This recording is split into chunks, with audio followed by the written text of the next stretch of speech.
Yes, you can, man. Anybody can get Quiet your mind.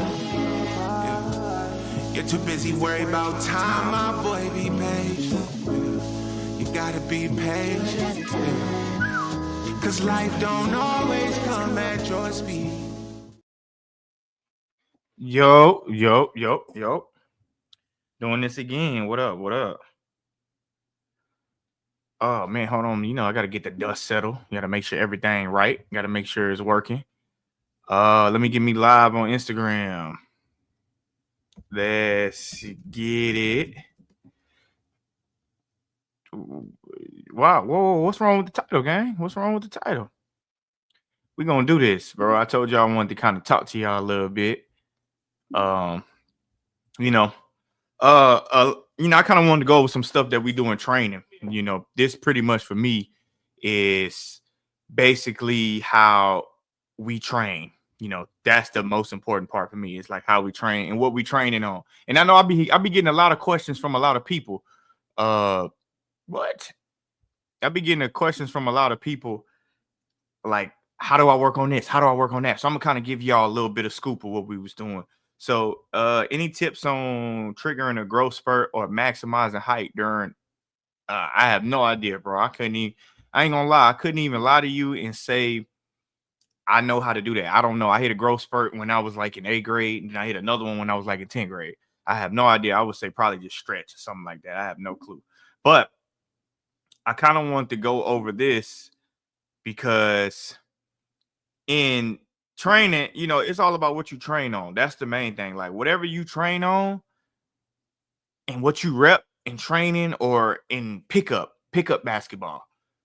A lot of times that's kind of what you're going to do in the game. So the one thing that I want to show and work on is anytime you see help defense, that don't necessarily mean pick your dribble up, panic, or anytime there's contact. A lot of times people pick their dribble up, they panic, they don't understand how to actually get a bucket. That'd be my thing.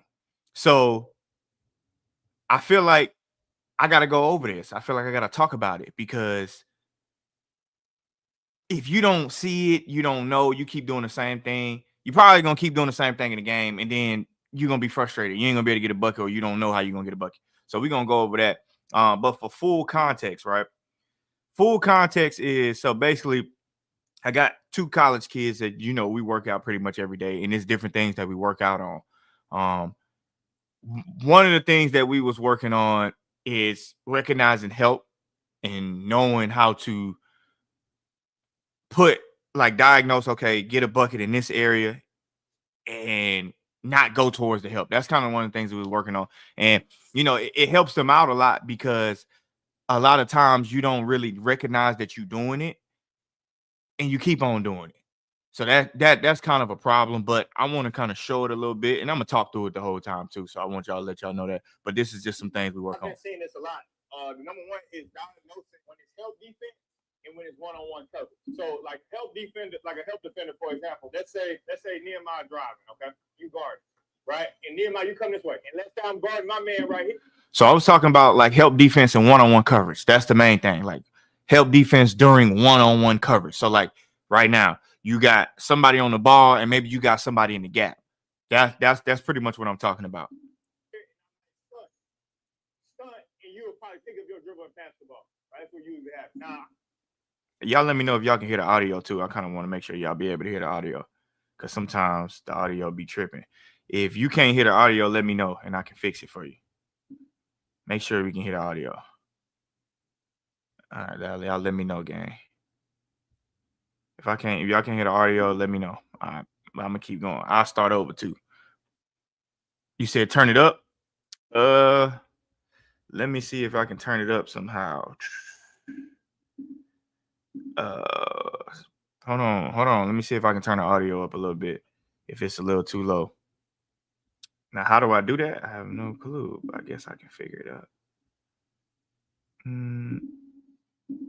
No, it ain't giving me that option. I'll try my best to turn it up though. All right, I'm gonna go back. Obviously, context matters. If you got a 20-point, 25 a game score, you probably need to give him the ball. But for example, we working on all y'all games. So like, let's say I stunt, retreat. Yeah. Boom, I'm gonna turn into a help defender. What you do? Is that better? Is that better? Is the audio a little bit better? Is it a little better? Y'all let me know. I'm trying to go off y'all. Damn, he said we can't hear it. Raise the audio a little bit. I don't know. Should be at. I don't know how to turn it up. Dang, I need me an editor, god dang. I need me a producer. I don't know what's wrong with the audio. Okay, he said it yes. Okay, cool. All right, so I'm gonna start it over then. Bet I'm gonna start it over. I've been seeing this a lot. The number one is diagnosing when it's help defense and when it's one-on-one coverage. So like a help defender, for example, let's say Nehemiah driving, okay? You guard, right? And Nehemiah, you come this way. And let's say I'm guarding my man right here, and I might stunt, and you'll probably pick up your dribble and pass the ball. All right, so that's pretty much what I was talking about as far as like not picking up your dribble. Like right now, like you got one person in the gap. Usually the offensive player panic because they see help, and they'll either do two things. A, they'll go straight to the dude in the corner or something like that and just, be out of rhythm and don't know your angles. Or two, they pick up their dribble and panic a little bit. That's what we working on. And I'm trying to show what you can do so you don't necessarily pick up your dribble all the time, okay? That's what you usually have. Now, obviously, context matters. If you got a 20-25 a game score, you probably need to give him the ball. But, for example, that's another one too. Context 100% matters because, like I said, if you got a 25, let's say you got a dude on your team that's leading the team in scoring, or if he got the hot hand, he don't necessarily got to have 25. If he leading the team in scoring and you see help, that ain't really your time for you to go one-on-one. Context matters. So you probably need to go ahead and get off the field, pass the route. You got to do that. Like he getting buckets, whatever. But since we in training, you work on the things that you want to get better at. Like that's the difference. Like, okay, we in training, so I want to work on some of those things. Like I want to be that guy. You might have an increased role on your team, maybe your high school or college team this upcoming year. So you got to understand, sometimes that guy may be, the points, buckets might not be available for him. So that's the context that matters. Okay. So keep that in mind as well, too. I don't want to tell y'all the wrong thing where you looking off somebody. We working on y'all game. So, like, let's say I stunt, retreat. Yeah. Boom. I'm going to turn into a help defense. All right. So it's skip, but I want to kind of go into like how we rep it in drills. Like this is how we put it in drills. So we do it off a handoff situation because a lot of times it happens in handoff situation. So I'm going to hand it off and then I'm going to turn into a defender, which is going to replicate the help side defender. Okay. What you do? Retreat. Right? You retreat, you get enough space, I clear, and now you got a quick move, get bomb, get to a pull-up, or get all the way to the basket. I don't want no more than 3 dribbles. I say no more than 3 dribbles. Sometimes you get more than 3 dribbles, but for the most part, try your best to get it in maybe 1 or 2 dribbles for the most part. So I say no more 2 or 3, but this is it ain't gonna always be like that. So here we go. Yeah, there you go. Quick now. All right. So I'm gonna let it play all the way through. Good finish. So it is a good finish, right? It's actually a good finish, but it's 2 things to this, right? So he did a good job. Nehemiah did a really good job of coming off this. Boom. Yeah. Now that stop right there. See, this is what happens a lot of times. People pick up their dribble and then that end up being the end of your possession. That end up being the end of your possession, if this makes sense. Okay. And then the thing that he did was he back up.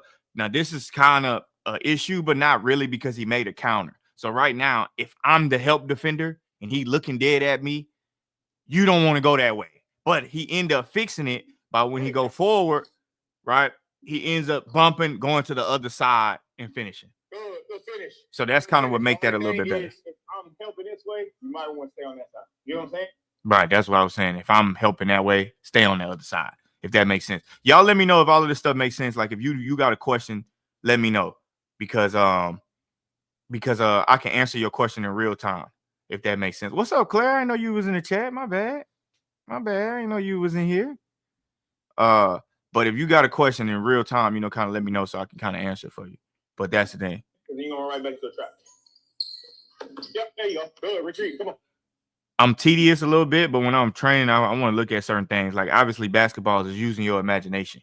So when he caught the handoff, his eyes is that way, right? That's you going left, you pretty much want to look that way. That's very detailed, very tedious, but it's using, you kind of visualize some things in the game. Okay. But let's play it a little bit forward. Yep, there you go. Good, retreat. Come on. Now stop, right? So he in the middle of the court, right? I'm in the help side on the box. There you go. Nice, not bad. Not a bad jump shot. Not a bad jump shot at all. You got to also understand too, we just working in a 2-man workout. So in the game, there's gonna be 4 other players on your team, 4 other defenders as well too. So you got to kind of visualize that when you in training. Like I want you to use your imagination. As part of the game, I think is lost is using your imagination. So it's not really a bad shot. There you go. Nice, not bad. Not really a bad shot, especially if you work on things like that. Boom. Yep. There you go. Perfect. Good. Way to finish. Good bump. Good bump. But this is perfect. And this is the ideal situation that I was talking about. So in an ideal situation, you got help right now. I stop him for a little bit. Like this is a little stop. Okay. So I stop him for a little bit. Yep. He retreat. I back up. That's just enough for him to keep attacking. And now you get a bump. And now you at the basket. Like that's perfect. Perfect right there. That's pretty much like that right there is showing pretty much everything that I wanted to talk about. A little off topic, but if I want to practice going off a screen that's going down towards the baseline from the right wing, what would the coverage be on defense? You're gonna have to elaborate a little bit more, but I think that I understand if coming off a screen that's going towards the baseline, maybe from the baseline. I don't know why would you be going off a screen going towards the baseline unless it's a flare. Are you asking about like a flare screen, like from the wing to the corner? If you're going from the right wing to the corner, pretty much towards that baseline, what would the coverage be?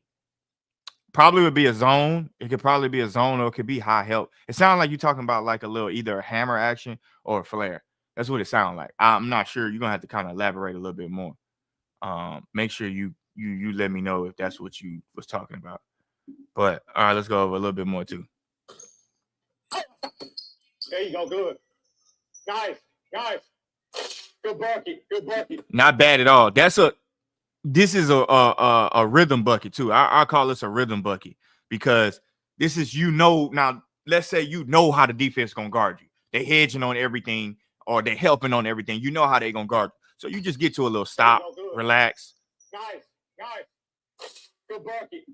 And you gotta make shots. At the end of the day, you gotta make shots. This ain't easy, but if you rep it and practice it and you get in the lab and you work on your game, you gotta make shots and you gotta be able to see the game like that without panicking. So I'm cool with that shot too. Yep, there you go. Good rhythm. Oh, nice. Good shot. Not bad. Not a bad shot at all. Again, same concept, right? Coming off, you recognize where the hedge or where the help is. Yep, there you go. And now this is where you plan what your move is gonna be. Oh, nice. Good shot. Not bad. Not bad at all. Not a bad shot at all.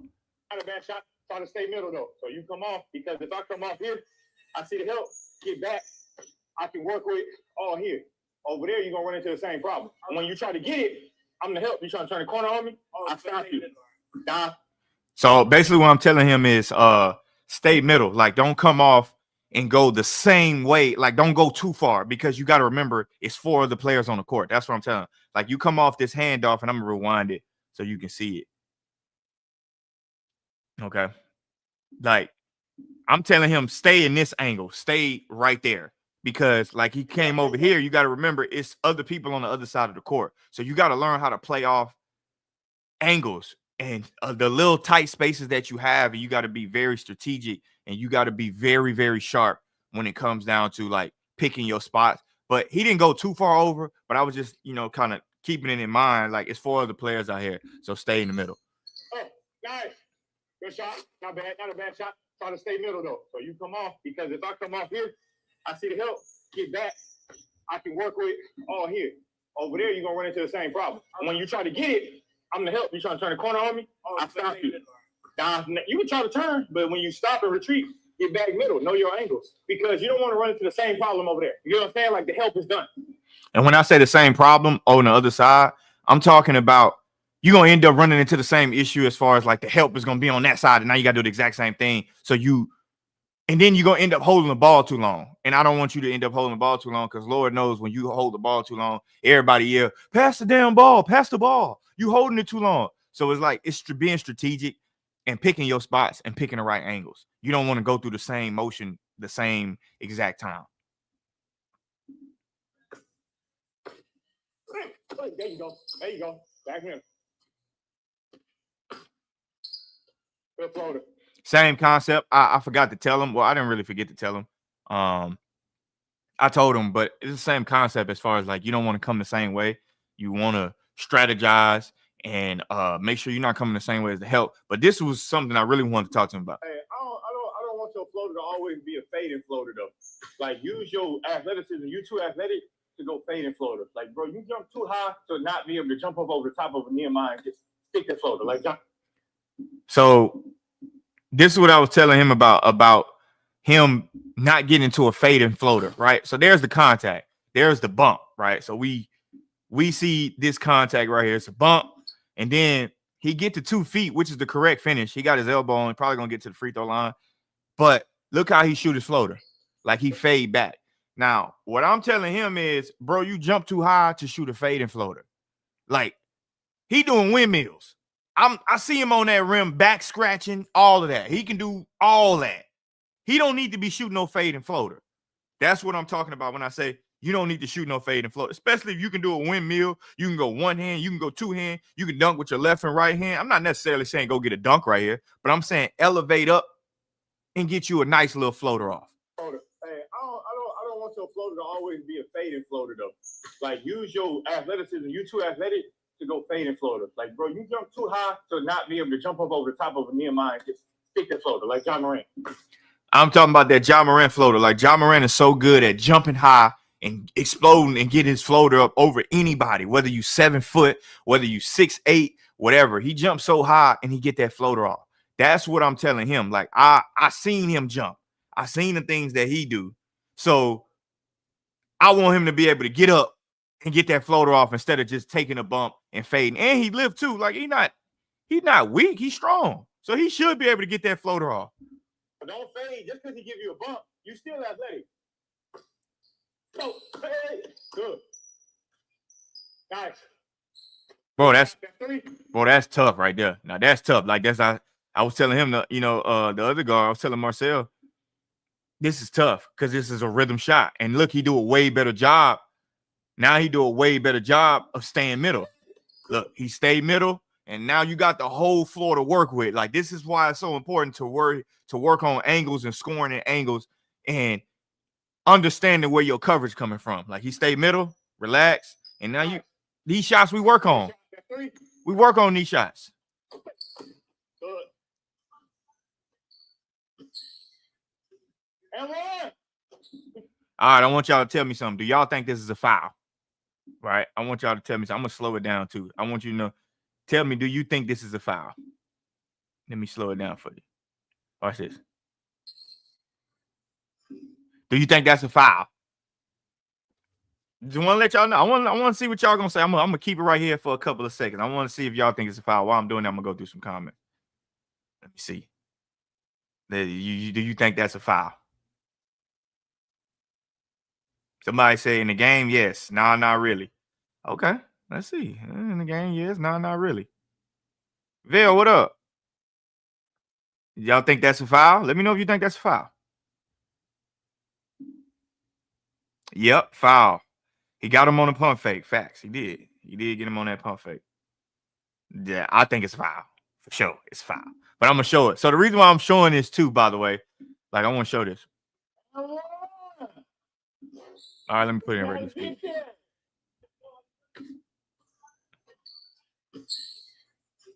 And one. You got to get that. So he said he didn't touch him, right? He said, no, I didn't touch him. I didn't touch him. Not the point. not the point. And I see these fouls too much, and that shit, like, it really pissed me off.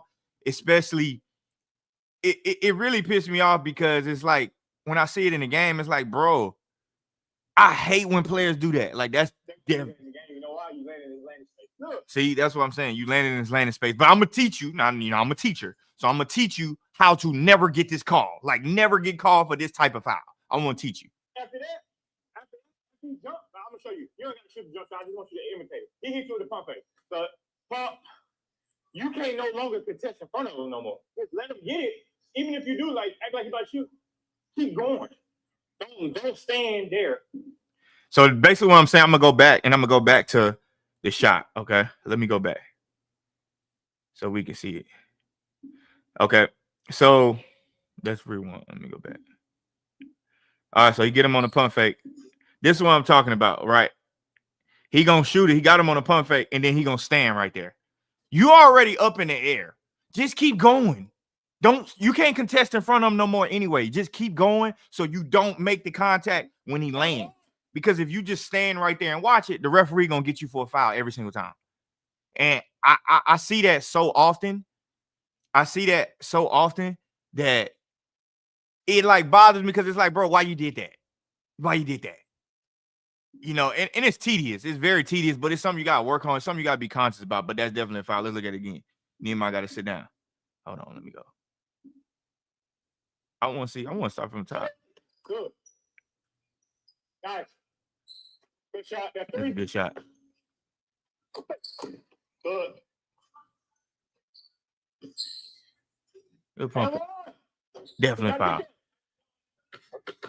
Nehemiah be cat. You know why? You landed in his landing space. Look, after he jumped. Now, I'm going to show you. You don't got to shoot the jump shot. I just want you to imitate it. He hit you with the pump fake. So, pump.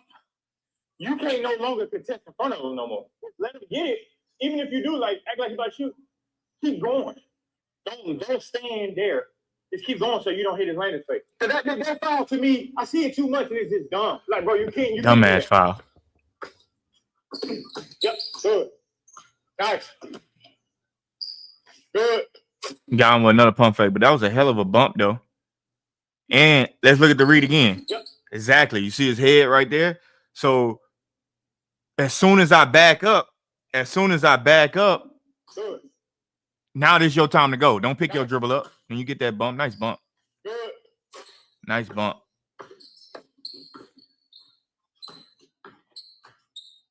Good fade. That's tough. Now that's tough. I'm gonna tell you why it's tough on so many levels because it's so many layers to it. So watch this. He come off, boom. You see the help. Now his eyes right there. You can see the help again, but he gonna dare to go in that paint. I'm there right there. So look at the contact that he wants. You don't go all the way and try to force your way into it, into the paint. You get a little bump, patience, go between the legs, relax. This is tough. Really, really tough. Good fade. That's tough. That's tough. That's tough. Like, that's what I'm talking about. You got to understand when to get a bump, when it's help, and you got to understand when to get a bucket. You don't need to be picking your dribble up so much. Like, that's the type of things I'm talking about, and that's what I wanted to work on because too many times I see people get bumped, and then they pick their dribble up, and then now it's just a turnover or something weird. And it's like, you can get a possession on it. You just got to rep it. You got to rep it and work it. Okay, let me answer you. Yeah, see it again. Hold on. I'm at the top of the key. Big man comes to the right elbow and set a screen. You go down. Oh, you talking about with the ball. You talking about you got the ball. You talking about working. Like, how do you rep? Let me go back to that. Practice going off a screen that's going downhill towards the baseline, the right wing. If they shooting it, the coverage is probably a drop coverage, or it could just be the defender trying to get over and he couldn't get over. That's what your coverage is. I mean, the best way to rep it is you can go to the park or something like that. Go to the gym, get you a cone or a chair, and just come off and just shoot. If you're going right, your footwork is left right. If you're going left, your footwork is right left. I think that's what you're talking about. Maybe not. I'm not sure, but I think that's what you're talking about. So that's what I kind of want to rep with y'all on that, you know. And if y'all have any more questions, y'all let me know. But I want to get on that, and go over that real quick. I'm gonna be doing a lot more of these because I want to kind of break down a little bit what we do in training and how this can help a lot of people, because I get too many questions, especially in the DMs, where it's like, if I'm going over in a training, I might as well share with everybody. But I appreciate everybody that tapped in, that commented, that, you know, on the live, on the live and on YouTube, Facebook, Instagram, and wherever else. I can't get that TikTok thing to go on. I be trying to go live on TikTok, but that shit don't never work for me. Who winning, Poirier or Holloway? I don't know. I couldn't tell you. When I watch UFC, I'm only gonna watch it just for fun. I don't know too much about it. Now boxing, that's totally different. Now we talk about boxing, we talking about something different. So, you know, that's a little different. But anyways, y'all tap in with me. You welcome, D Money. Appreciate you for coming on as well too. But y'all tap in with me. Y'all let me know some other things y'all might have questions about in the comments. And I need some more engagement as far as, like, I want to talk to y'all about film breakdown. So if it's somebody that y'all want me to break down their film on, let me know. Please let me know. What made you a Tennessee Titans fan? I've been a Titans fan all my life pretty much, and I get asked this question a lot, but growing up, the Texans suck. That's number one. They was trash. That's growing up. Number two, Eddie George is my cousin. So I remember watching the game with my grandpa. I was like a little bitty kid watching the game with my grandpa, and the Titans was playing, and he was like, you know Eddie George is your cousin, right? And I'm like, what? So I started rooting for the Titans. So ever since that day forward, I've never rooted for another team. Never. I've been a Titans fan from that day forward, and even when Eddie George left, I'm still rocking with the Titans. Like, I just don't switch up on my team. We're going to be cold this year too, by the way. I'm going to let y'all know that. We're going to be like that. Cam Ward going to be like that. And I wish I had the thumbnail, but make sure y'all tune into the press box on Players Choice, man. Sunday is going down. The best football show on YouTube coming to Players Choice. Lock in. You know what I mean? Lock in with it. Pen, what up, man? What's up, dude? I ain't seen you in a long time. Feel like you ain't been on the panel in like 2-3 weeks, brother. What's going on? I ain't seen you. Or did I see you on Tuesday? I can't remember. I don't know if I saw you on Tuesday or not. You know, should be going so much. Crawford or Canelo? My first mind right now, I'm gonna go with Canelo. I'm gonna go with Canelo, but closer to the fight, I'm gonna switch over and go to Crawford. And I ain't gonna say why on here, but it is what it is. But let's break down Jalen Williams' film. Actually what? I'm actually gonna do that. I'm gonna break down Jalen Williams' film because I think he the best player in the NBA that can get his jump shot off 2 feet. Like, he's the best at that. His contact is 2 feet. Is going on. D, what up? Texans ain't running no goddamn AFC South. Texans gonna be trash. We're gonna beat their ass again this year. I knew you was on Tuesday. I don't know. I'm tripping. D-Wade, I can get D-Wade on there. I ain't gonna lie. Yeah, I can get D-Wade on there. I'm not mad at that. People think I be hating on D-Wade. I don't hate on D-Wade. It's just, that take went viral when I said D-Wade wasn't dominant. He wasn't dominant. I'm gonna stand on D-Wade not being dominant. I don't know how you dominant and you ain't the best player in the NBA. How that happen? Oh, hey, you gotta be, it is what it is. I ain't hating on that. Shit happens. But tap in with me. It's something else I wanted to tell you. I definitely forgot. But I'm gonna put it in the comments. But anyways, make sure y'all have a good night. Make sure y'all follow me on all platforms. I'm talking about Drenchman Sports on Instagram, YouTube, Twitter, X, Threads, TikTok. Tap in with me. Tap in with Players Choice. And tap in with Pensar. Oh, I was about to say it wrong. Pensar Basketball. Tap in with my guy Penn, man. I like Penn, man. People be talking crazy about Penn, man. Me and Penn go crazy. It's all good though. But all right, I'm about to get out of here. I'll see y'all later. Why do they call us the can man? Because anybody can get Quiet your mind. You're too busy worried about time, my boy, be patient. You gotta be patient. Cause life don't always come at your speed.